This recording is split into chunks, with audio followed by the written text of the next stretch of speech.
Praise the lord. యేసుక్రీస్తు నామములో మీ అందరికీ శుభములు.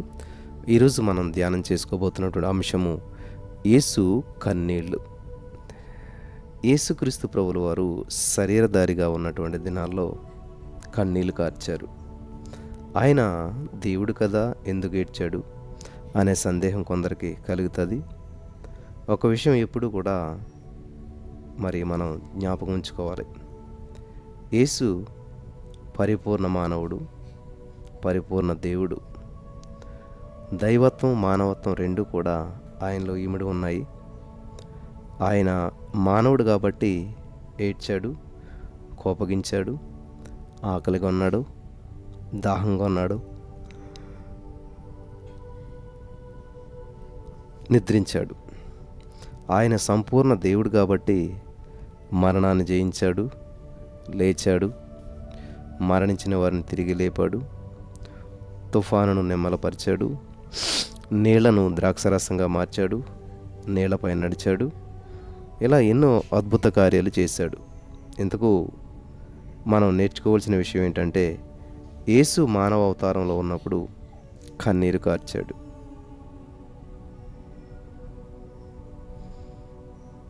వింటున్నారా? ఆయన కన్నీళ్ళు కార్చినట్లు బైబిల్ గ్రంథంలో 3 సార్లు మనం చదువుతాం. 3 పర్యాయాలు కూడా 3 ప్రాముఖ్యమైన విషయాల కొరకు ఆయన రోధించాడు.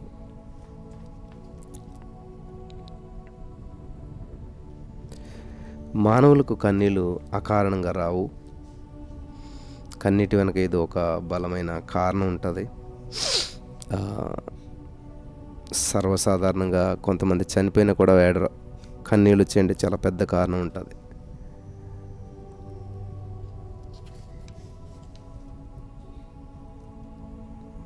పశువులకు కొమ్ముల ఆయుధం, తేలుకు కొండి తోక ఆయుధం, సర్పానికి కోరల ఆయుధం, ఉగ్రవాదికి తుపాకీ ఆయుధం, పాత్రికేయునికి కలం ఆయుధం, విశ్వాసికి కన్నీళ్ళ ఆయుధం, బోధకునికి బైబిల్ ఆయుధం అన్నమాట.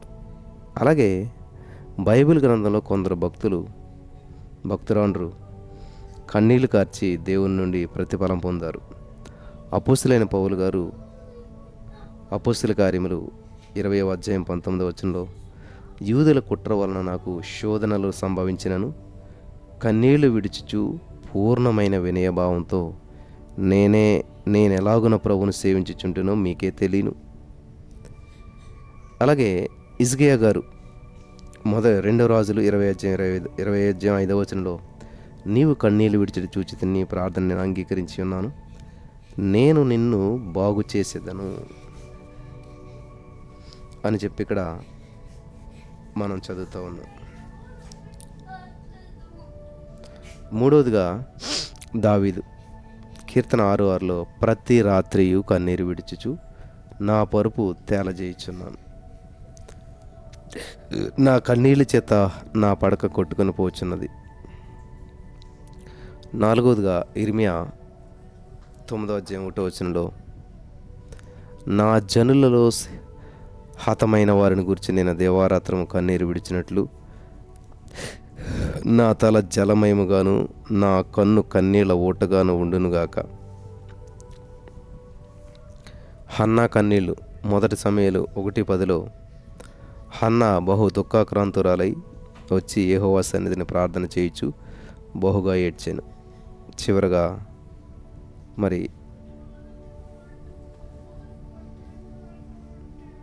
యేసు కన్నీళ్లు కార్చినని యోహాను భక్తుడు రాశాడు. యేసు ఏడ్చిన 3 విషయాలను మనం గమనించినట్లయితే, నెంబర్ 1, ఒక స్నేహితుని కన్నీళ్ళు. యేసు కన్నీళ్లు విడిచినని యోహాను సువార్త 11:35లో రాయబడింది. బైబిల్లో రాయబడిన చిన్న వచనాల్లో ఇదొకటి. ఈ చిన్న వచనంలో పెద్ద మర్మం దాగి ఉంది. ఎందుకు ఆయన కన్నీళ్ళు విడిచాడు అనేటువంటిది ఒక ప్రశ్న. దీనికి కారణాలు లేకపోలేదు. మొదటి కారణం, సంతోషించు వారితో సంతోషించుడి, ఏడ్చువారితో ఏడువుడి, రోమా 12:15. ఈ కారణాన మరియతోనూ మార్తతోనూ బేతనియా ప్రజలందరితోనూ కలిసి ఆయన కన్నీళ్లు కార్చి ఉండొచ్చు. కొందరు ఏడ్చే వాళ్ళ దగ్గరికి వెళ్ళి నవ్వుతారు, మరికొందరు నవ్వేవాళ్ళ దగ్గరికి వెళ్ళి ఏడుస్తారు. రెండూ ప్రమాదమే. ఏది చేసే వాళ్ళతో కలిసి అది చేయమని మరి పౌలు ఉద్బోధించాడు. మరియ మార్తలు యేసుకు అతి ప్రియమైనటువంటి వాళ్ళు. వారి బాధను మరి ప్రభువు పంచుకున్నాడు. రెండవ కారణం, లాజరు చనిపోయాడని యేసు ఏడవలేదు. యేసు జీవప్రదాత. లాజరు ఇక లేడు అని కాదు, లాజరు నేను ఇక చూడను అనే విషయం అసలే కాదు. లాజరుని తిరిగి లేపుటికి ఆయన సమాధి దగ్గరకు వచ్చాడు.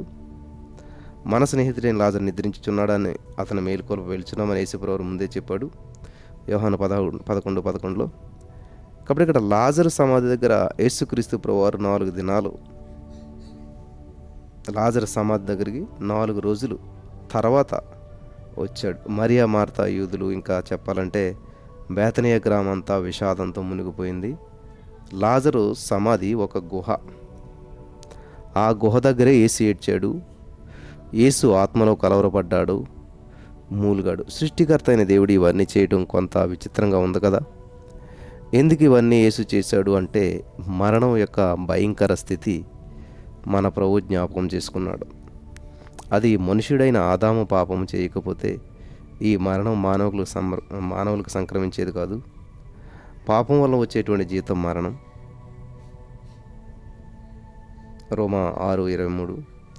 మరణం యొక్క భయంకరమైన రూపాన్ని, మరణం ధరించిన వికృత రూపాన్ని ప్రభు తలపోసుకున్నాడు. మరణం అంటే ఎడబాటు. ఇది శాశ్వత ఎడబాటు కాదు, తాత్కాలిక ఎడబాటు. మరణం లాజరును యేసు నుంచి దూరపరిచింది. మరణం లేకుంటే సమాధి ఉండేది కాదు. మరణాల ద్వారా, సమాధుల ద్వారా మానవుడు ఎంతటి వేదనకు గురవుతున్నాడో యేసుప్రభువారు జ్ఞాపకం తెచ్చుకొని దుఃఖించి కన్నీరు కార్చాడు. ఇక మూడవ కారణం చూస్తే యేసుక్రీస్తు ప్రభువారి జీవితంలో మరణం సంగ్రామం. ఆదాము ద్వారా మరణం ప్రారంభమైంది. లాజరును కాటువేసిన ఈ మరణం భవిష్యత్తులో యేసును కూడా కాటువేయబోతుంది. సృష్టికర్తనటువంటి యేసు జీవితంలో మరణ దశ రాబోతుందని యేసు తలపోసుకుని ఎంతోమంది మరణానికి బలయ్యారని, బలి కాపోతున్నారని యేసు ప్రభువారు తెలుసుకొని మూలుగుచూ కన్నీళ్లు కార్చాడు. ఇవన్నీ చాలవన్నట్లు మరియా మరి ఇంకొక బాధాకరమైన బాణాన్ని యేసు హృదయంలో గుచ్చింది. ఆమె యేసుతో ఇలాగంది, ప్రభువా, నీవు ఇక్కడ ఉండిన నా సహోదరుడు చావకుండును అని చెప్పింది. అయ్యో, ఎంత బాధాకరమైన మాట! మరెంతటి అవిశ్వాసకరమైనటువంటి పలుకు! లాజరు చనిపోయినప్పుడు యేసు బేతనీయలో లేడా? ఆ సమయంలో యేసు ఎక్కడో ఉండి దూరం అయిపోయాడని చెప్పేసి మరియ తలంచింది. యేసు శక్తిని అంచనా వేయకుండా ఆమె అవివేకంగా మాట్లాడింది. యేసు సర్వాంతర్యామి. ఆయన ఎక్కడైనా, ఎప్పుడైనా, ఎక్కడైనా, ఇక్కడైనా సరే ఏకకాలంలో ఉండగలిగినటువంటి వాడు. ఆయన లేని స్థలము ఏదైనా ఉందా? ఏదీ లేదు. ఈ మాటలు కూడా ఆయనను బహుగా గాయపరిచాయి. జీవన్మరణాలు ఆయన స్వాధీనంలో ఉన్నాయి. ఆయన సెలవు లేనిది ఏది జరగదు. ఇలాగే మరి యేసు ప్రభువారు సెలవు లేకుండా, యేసు ఆజ్ఞ లేకుండా లాజరు మృతి చెందాడా? లేదు. అన్నీ ఆయనకి తెలిసే జరిగాయి. ఎన్నో దినాలు మరియా ప్రభు సహవాసంలో ఉండి కూడా ఆయనను తక్కువ అంచనా వేసింది. అంతకన్నా తక్కువ అర్థం చేసుకుంది. ఈ మాటల ప్రభును మరి బాధపరిచాయన్నమాట.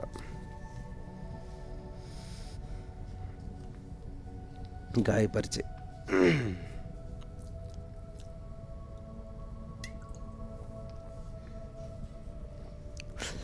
వీటన్నిటినీ పురస్కరించుకుని యేసుక్రీస్తు ప్రభువారు కన్నీరు కార్చాడు. లాజరు యేసు ప్రియమైనటువంటి స్నేహితుడు. ఆయన రోగంతో ఉన్నప్పుడు, ప్రభువా, నీవు ప్రేమించిన వాడు రోగి అయి ఉన్నాడని వర్తమానం పంపించారు. దీని ద్వారా యేసుకు లాజరుకు మధ్య ఎంత స్నేహం ఉందో మనకు తెలుస్తుంది. యేసు ఒక శ్రేయోభిలాషిగా, స్నేహితునిగా సమాధి దగ్గర కన్నీళ్లు కార్చాడు. కాబట్టి ఇది ఒక స్నేహితుని కన్నీళ్ళు, ఒక విమోచకుని కన్నీళ్ళు. ఆయన పట్టణాన్ని సమీపించినప్పుడు దానిని చూచి దాని విషయమై ఏడ్చాడు. యేసుక్రీస్తు ఏడ్చిన ఈ యొక్క రెండవ సంఘటన లూకా భక్తుడు రాశాడు. లూకా 19:41 మీరు గమనించవచ్చు. లాజరు సమాధి దగ్గర యేసు కార్చిన ఆ కన్నీళ్లు ఆంగ్లంలో హార్డ్ క్రయింగ్ అన్నాడు. యెరూషలేము కొరకు యేసు కార్చిన కన్నీళ్లు సైలెంట్ టియర్స్ అన్నాడు. అక్కడ రోదన, ఇక్కడ హృదయ వేదన. కన్నీళ్లు యేసుక్రీస్తు ప్రభువు యొక్క చెక్కిళ్ళ నుంచి జాలువారాయి. మొదట ఒక నేస్తం కోసం, తదుపరి ఒక పట్టణం కోసం, ఆ పట్టణ నివాసుల అందరి కోసం. ఈ కన్నీటికి కారణాలు అనేకాలు. మొదటి విషయం, యెరూషలేము పట్టణానికి ప్రాచీన కాలం నుంచి ఎంతో పేరు, మరెంతో ప్రఖ్యాతులు ఉన్నాయి. ఇది దేవుని పట్టణంగా పిలువబడింది. ఇజ్రాయేలు రాజ్యానికి కేంద్ర స్థానంగా ఉంది. ఇక్కడ పవిత్ర దేవాలయం ఉంది. దేవుని ప్రజలుగా ఉండవలసినటువంటి యెరూషలేము ప్రజలు సాతానుకు అనుయాయులయ్యారు. దేవుని పట్టణంగా ఉండవలసిన యెరూషలేము సాతానుకి నిలయమైపోయింది. నవవధువుగా ఉండి సృష్టికర్తను పరిణయమాడవలసినటువంటి స్థితికి భిన్నంగా విధవగా మారింది. అందుకే ఆయన ఏడ్చాడు. రెండవ కారణం, మనస్కరించలేదు. సమాధాన సంబంధమైన విషయాలను మీరు మనస్కరించలేదు. లూకా 19:42. ఇది ప్రభు యొక్క అభియోగం. శాంతి సంబంధమైనటువంటి విషయాలకు బదులు సాంఘిక, ఆర్థిక, రాజకీయ విషయాల్లో నిమగ్నమైపోయింది. ఆధ్యాత్మికమైనటువంటి సంబంధమైనటువంటి విషయాలను ఆలోచించడానికి క్షణం తీరిక లేనిదిగా మారిపోయింది ఈ పట్టణం. పెండ్లి కుమార్తెను చూసి పెండ్లి కుమారుడు సంతోషించినట్లుగా నీ దేవుడైన యెహోవా నిన్ను గూర్చి సంతోషించును, యెషయా 62:5 అనేటువంటి విషయానికి భిన్నంగా ఈ పట్టణం మారిపోయింది. అందుకే దీనిని చూసి ఆయన దుఃఖించాడు. మూడో విషయం, ఎరగలేదు. ఏమి ఎరగలేదు? ప్రభు నిన్ను దర్శించిన కాలం ఎరగలేదు. లూకా 19:43. ఎన్నోసార్లు యెరూషలేమును ఆయన విమోచించాలని ఆశపడ్డాడు, కానీ వారు ఆయనను విస్మరించారు. ఈ విమోచకుని గుర్తించలేకపోయారు. మరెన్నోసార్లు యెరూషలేమును ఆయన దర్శించాడు, కానీ పట్టించుకున్న నాదుడే లేడు. పాపపు ఆ యొక్క శృంఖలాల నుంచి, శాప బంధాల నుంచి, ఆ బంధకాల నుంచి ఎలాగైనా విమోచించాలని యేసుప్రభువు వెళ్ళాడు, కానీ అవేమీ వారికి పట్టలేదు. నాలుగవ విషయం ఏంటంటే వల్లలేదు. ఈ పట్టణము ప్రభు యొక్క భద్రతను తృణీకరించింది. యెరూషలేమా యెరూషలేమా, ప్రవక్తలను చంపుతూ నీ యొద్దకు పంపబడిన వారిని రాళ్లతో కొట్టుచూ ఉండిందనా, కోడి తన పిల్లలను రెక్కల క్రిందకు ఎలాగో చేర్చుకున్నానో అలాగే ఎన్నో మార్లు నేను నీ పిల్లలను చేర్చుకొనవలనే ఉంటుంది, కానీ మీరు రొల్లకపోతిరి. లూకా 13:34 చూడండి. తెలుసుకోలేదు, ఎరగలేదు, వల్లలేదు అనేటువంటి విషయాలను ప్రభు ఎత్తి చూపుతున్నాడు. ఇవే వీరు చేసిన నేరాలు. ఇంకా ఐదవ విషయం మనం చూసినట్లయితే, నాశన దినములు ప్రభు ప్రకటించాడు. ఎన్ని మార్లు చెప్పినా వినిపించుకోలేదు గనుక నాశనాన్ని ప్రభు ప్రకటిస్తూ ఉన్నాడు. రాయి మీద రాయి లేకుండా ఈ పట్టణం సమూల నాశనం అవుతుందని యేసుప్రభువు ప్రవచించాడు. ఇది అక్షరాల నెరవేరింది. క్రీస్తు శకం 70 సంవత్సరంలో రోమా సైన్యాలు వచ్చి యెరూషలేమును విధ్వంసం చేశాయి. యేసుక్రీస్తు సంరక్షణలో లేకపోతే ఎంత ప్రమాదమో మనకు దీని ద్వారా విదితమవుతుంది. యేసుక్రీస్తు మన విమోచకుడు, సృష్టికర్త. ఆయన రెక్కల క్రింద మనకు భద్రత ఉంది. ఆయన రెక్కల క్రింద మనం రాకపోతే ఆయన విచారిస్తాడు, కన్నీళ్లు కారుస్తాడు. ఇవి ఒక విమోచకుని కన్నీళ్ళు. నెక్స్ట్ మూడవది ఒక రక్షకుని కన్నీళ్ళు. శరీరధారి అయినటువంటి దినాల్లో మహారోదనతోనూ కన్నీళ్లతోనూ తాను మరణం నుండి రక్షించగలవానికి ప్రార్థనలు, యాచనలు సమర్పించి భయభక్తులు కలిగినందున ఆయన అంగీకరించబడును అని హెబ్రీ 5:7 గ్రంథ రచయిత యేసుక్రీస్తు గెత్సెమనేటువంటి వనంలో అనుభవించినటువంటి వేదనను ఇక్కడ వివరిస్తూ ఉన్నాడు. శరీరధారి అయినటువంటి దినాలను గురించినటువంటి సంఘటన ఇది. యేసు మరణానికి ముందు మహారోదన, కన్నీళ్లతో దేవుని ప్రార్థించాడు. యేసు స్నేహితునిగా కన్నీళ్లు కార్చాడు. ఇది మొదటి విషయం. విమోచకుడిగా రోధించాడు. ఇది రెండవ విషయం. మూడవదిగా ఆయన మన రక్షకుడిగా కన్నీళ్లు కార్చాడు. ఇంతకు పూర్వం యేసు లాజరు కొరకు ఏడ్చాడు. ఆ తదుపరి ఒక పట్టణం కొరకు ఏడ్చాడు. ఇప్పుడు ఇతరుల కొరకు కాకుండా తన కొరకు కన్నీళ్లు కారుస్తున్నాడు. కలవర ప్రయాణం, శిలువ వేదన ఆయన ముందు ఉంది. ఆ వేదన అతి భయంకరమైనది. కాబట్టి తండ్రి, నీ చిత్తమైతే ఈ గుణను నా యొద్ద నుంచి తొలగించమని యేసుప్రభువు ప్రార్థించాడు. వెంటనే నీ చిత్తం సిద్ధించునుగాక అన్నాడు. తన తండ్రి నుంచి సమాధానం యేసుక్రీస్తుకు దొరికింది. తాను తప్పక సిలువను మోయవలసిందే అనేటువంటి విషయం యేసుక్రీస్తు ప్రభువుకు అర్థమైపోయింది. ఆ వేదనను జ్ఞాపకానికి తెచ్చుకొని యేసు గెత్సెమనే వనంలో రోదిస్తున్నాడు. మత్తయి సువార్త 26:36లో. ఆయన కన్నీళ్లకు కారణాలు ఏమిటో చూద్దాం. నెంబర్ 1, మానవుని అవిధేయత. ఆది మానవుడైనటువంటి ఆదాము అవిధేయత మనకు తెలిసిందే. తినవద్దని చెప్పినటువంటి పని తిని దేవునికి అవిధేయుడయ్యాడు.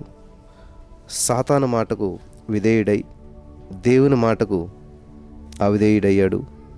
మీరు చావకుండానట్లు వాటిని తినకూడదు, ఆదికాండం 3:3లో. పాపం వల్ల వచ్చే జీతం మరణం. మానవునికి మరణం ప్రాప్తికి కారణం పాపం. పాపం యొక్క భయంకరత్వం యేసు కన్నీటికి కారణమైంది. ఆదాం పాపం చేయకపోతే మానవునికి మరణం సంక్రమించేదే కాదు. రెండవది, దేవుడు ఆయనను పాపంగా చేయబోతున్నాడు. 2 కొరింథీ 5:21. ఇది ఇంకా భయంకరమైన దృశ్యం. యేసుక్రీస్తు పాపం లేనివాడని పరిశుద్ధ గ్రంథంలో 4 పర్యాయాలు చెప్పబడింది. యోహాను సువార్త 8:46, హెబ్రీ 4:15, 1 పేతురు 2:22, 1 యోహాను 3:5. అలాంటి పాపం లేని యేసును దేవుడు పాపం చేశాడు. ఇలా చేయటం ఎందుకు? ఇది మన కొరకు. విశ్వాసులు యేసుతో ఐక్యత కలిగి జీవించాలి. ఇలా తనపై మోపబడిన పాపభారం యొక్క భయంకర పరిస్థితిని యేసు కన్నీటి కారణమైంది. మూడవది, మరణ పాత్ర. గెత్సెమనే వనంలో యేసు ముందు ఒక గిన్నె ఉంచబడింది. ఆ గిన్నెలో ఏముందో ప్రస్తావించబడలేదు. బహుశా అది సృష్టి ఆరంభం నుంచి మనుషులు చేస్తూ వచ్చిన దోషం ఆ గిన్నెలో ఉందని బైబిల్ పండితులు అభిప్రాయం. మానవ పాపానికి వ్యతిరేకంగా చెలరేగిన దేవుని ఆగ్రహం అనే గిన్నెలోనిది ఆయన త్రాగబోతున్నాడు. ఆయన మరణ గడి అతి సమీపంలో ఉంది కాబట్టి ఆయన రోదిస్తూ కన్నీళ్లు కారుస్తూ విలపించాడు. ఈ భీకర విషయాన్ని గురించి యేసు తండ్రికి విన్నవించుకున్నాడు. హెబ్రీ 5:7లో. యేసుక్రీస్తు దేవుని యందు భయభక్తులు కలిగిన వాడు కాబట్టి ఆయన ప్రార్థన దేవుడు విన్నాడు. యేసుక్రీస్తు మోసినటువంటి సిలువ అది ఆయన సిలువ కాదు, అది నా సిలువ, నీ సిలువ, బరబ్బా సిలువ, మనందరి సిలువ. ఆయన ఏ దోషం లేదు, ఏ పాపం చేయలేదు. నీ దోష శిక్ష ఆయన మీద పడింది. మన పాపం మరి ఆయన కన్నీటికి కారణమైంది. హల్లెలూయా. కాబట్టి ఈ రోజున ఈ మాటలు వింటున్న ప్రియమైనటువంటి సహోదరి స్నేహితులారా, యేసయ్య చేసిందంతా యేసయ్య కోసం ఏది కాదు. అది నీ కోసం, నా కోసం, మనందరి కోసం. మన జీవితాల్లో మరి ఉన్నతమైన స్థితిలోకి మనం వెళ్ళాలని, శాంతిని సమాధానాన్ని అనుభవించాలని యేసయ్య చేసినటువంటి త్యాగాన్ని గుర్తించి మరి మనం శాంతి సమాధానాలతో వర్ధిల్లటానికి పరిశుద్ధాత్మ దేవుడు సహాయం చేయనుగాక. ఆమేన్.